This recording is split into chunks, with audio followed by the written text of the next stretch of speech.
Hey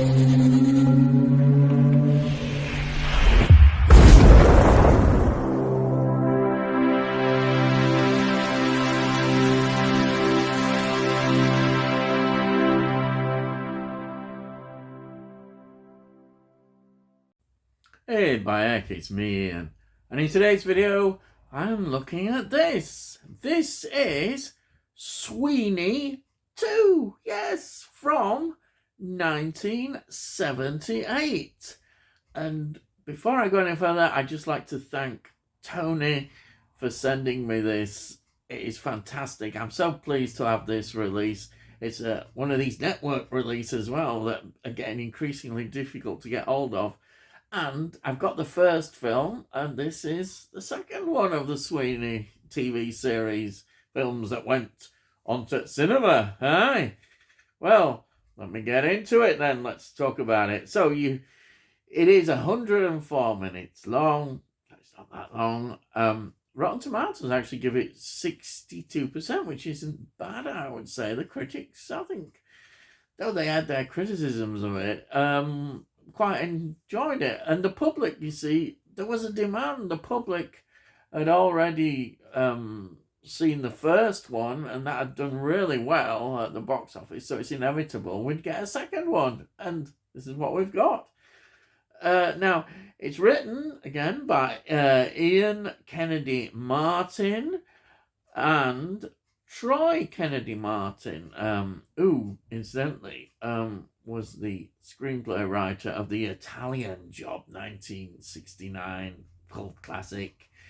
Yes, and they returned again, to do more of the writing for this film. Yeah, why not? Indeed. The flavour of the TV series was, I think, so important to get that into these films, and that's what they were able to do, get the characters correct, and just the whole atmosphere and the way it is all from their experience.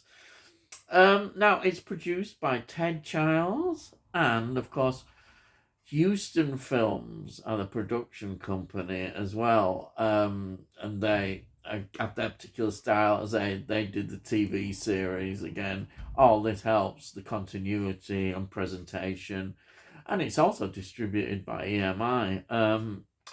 Now, it's directed by Tom Clegg, who, of course, directed so many of the episodes of the Sweeney from 1975 to 1978. It's kind of inevitable that he should continue to do this. Also, he not only was involved in the Sweeney, he became involved in Sharp, which was a massive TV series starring Sean Bean, and that ran from 1993 to 2008. That was a big hit. He also, which is interesting, did the feature film McVicker, the Roger Daltrey one. That was from 1980. That was, So he's got a good pedigree in terms of direction.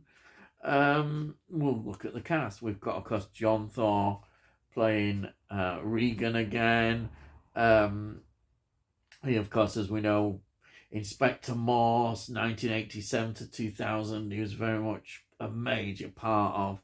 And Kavanagh QC, 1995 to 2001. He was really a regular TV actor face that was so recognizable and loved as well by the viewers. Then, of course, we've got Dennis Waterman again playing Carter, the important sidekick that we always have.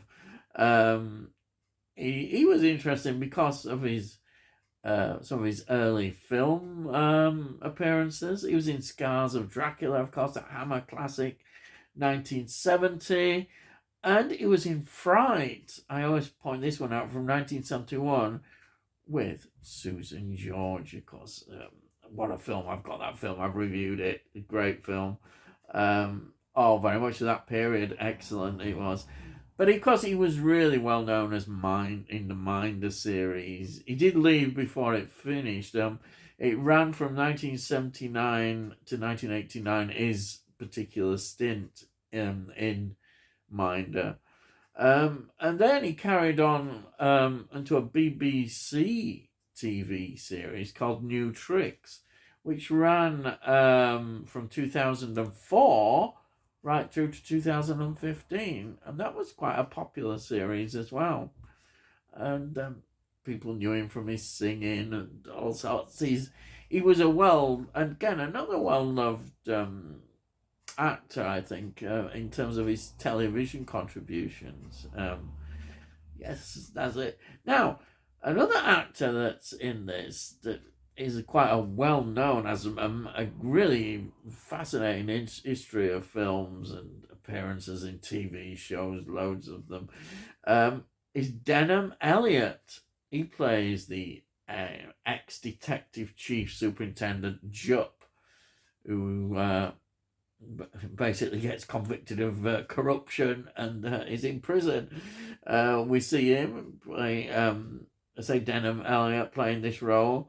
Denham Elliott, just a few films that I'd just like to point out was Alfie, 1966, but it was, you may recognise him more in Raiders of the Lost Ark. Yes, the Spielberg classic, 1981. Also in Indiana Jones and the Last Crusade. Yes, he was in that as well. Wow. I know. Incredible, isn't it? It's, you see these things. Wow, he was in that film. Yeah, so he's got a great CV of films that it was in. Then we've got Ken Hutchison playing Hill. It says Hill in the thing. What a name that is. Yes. Anyhow, he was in Straw Dogs. 1971. Straw Dogs, what a film that is. It was in Gandhi, 1982. And a film that I think has a bit of a cult following is Lady Hawk. Yes, 1985. He was in that. But he's in this, yes. Quite an important part of the film. Then we've got Anna Gill playing Mrs. Hill, it says. Hey, bye, heck. Better watch out. Hey, anyhow, she is in an interesting character, but she's in a very interesting film called Dracula Pere et Vie Fields. Fields? My French isn't too good, like my English, I think. Anyhow, that is 1976. It's a Dracula film, a comedy one though. And guess who plays Dracula? Would you believe it? Christopher Lee. Wow, I've not heard of that one, but yes, he's reprising his role again. But it's apparently a comedy film. I've not heard of it, but there we are. Then we've got another very familiar face in terms of British TV, but he did have quite a few interesting films as well, was Nigel Hawthorne. He plays the detective chief, Inspector Dilk. He's the boss now, the new boss, who's replaced Denham Elliott's character. He was in Gandhi, 1982. He was in, which I know, I'm sure he may have even been up for awards on this, is The Madness of King George, 1994. But of course, if you're a TV viewer, you could see him as, well, Sir Humphrey.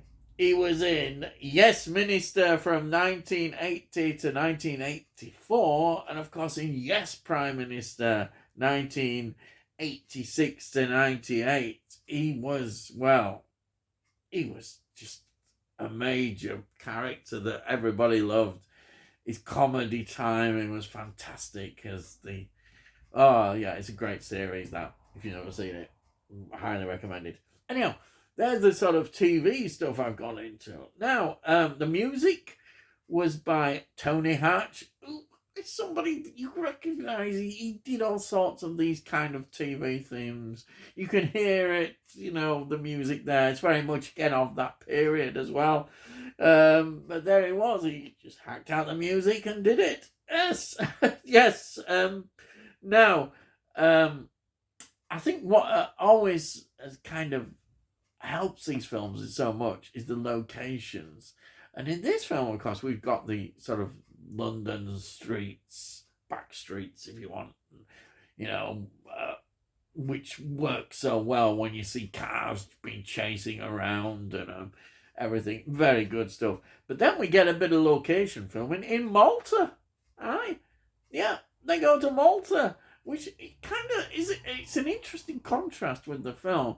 And it really adds something different to this film, seeing the locations when they look like a couple of tourists stumbling around Malta. It's quite interesting just seeing them. It's a fascinating bit of the film because there's a connection. Yes, definitely.